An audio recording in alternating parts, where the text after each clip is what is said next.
Hi guys, I know this is a couple weeks late, but I was doing West Side Story at my local community theater and it took up my whole summer, and so sometimes, and I've been sick, kind of sick this past month, so it's been really hard to record videos sometimes. But right now I'm going to talk about Life is Strange Episode 4, The Dark Room.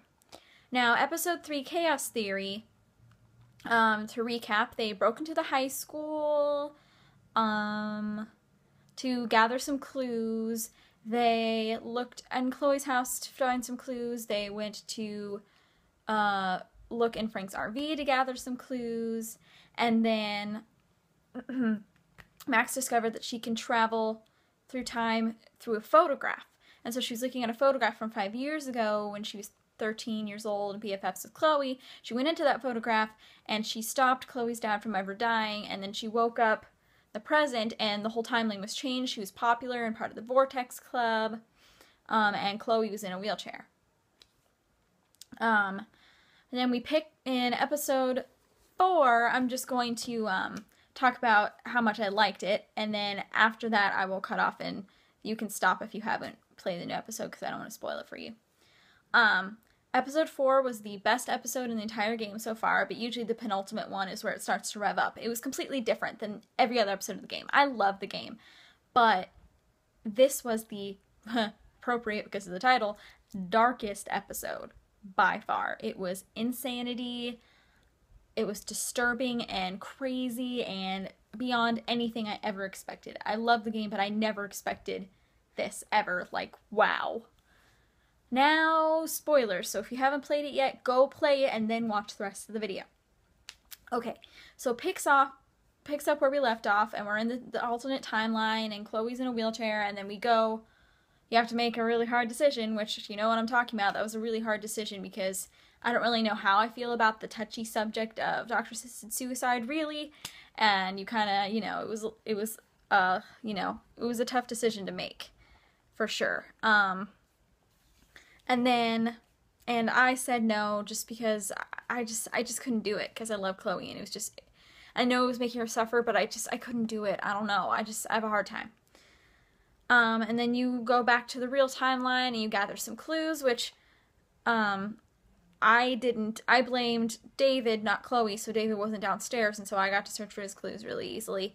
And the gathering clues on the board thing was really fun, and it wasn't, you know, super difficult like some of the puzzles in the past episodes have been. It was really fun. But, the things I want to talk about, which I'm sure the things you guys want to talk about the most, is the fact that is the dark room, and how disturbing that was, and that reminded me of creepy serial killer, you know, movies.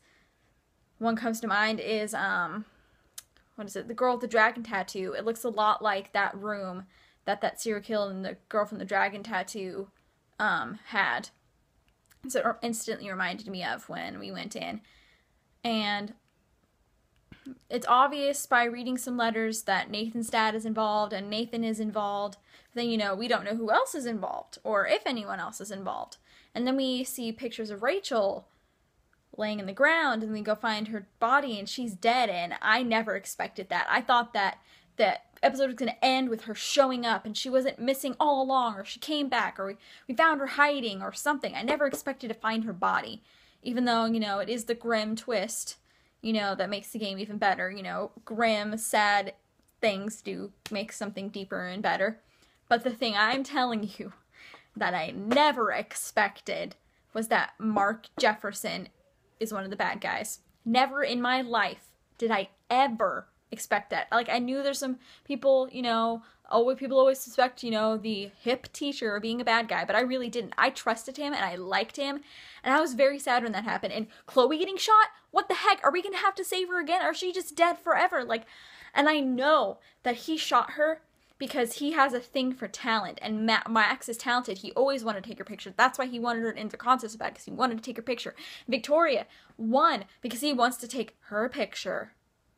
So we'll see what happens next, but I predict that it will start off with Max in the dark room, and that Victoria will probably be there too, and that maybe we'll be able to travel to that selfie with Warren and stop Chloe from ever dying and start Mr. Jefferson, and oh my god, I just want the new episode to come out. Anyway, leave your thoughts about the episode in the comments or, you know, reply to me on Twitter or Tumblr or whatever. Bye! Oh, whoa, this is an extra video that I will be posting Thursday, and then I'll be posting another one on Friday, just because I feel like doing more videos because I've missed some lately. Bye!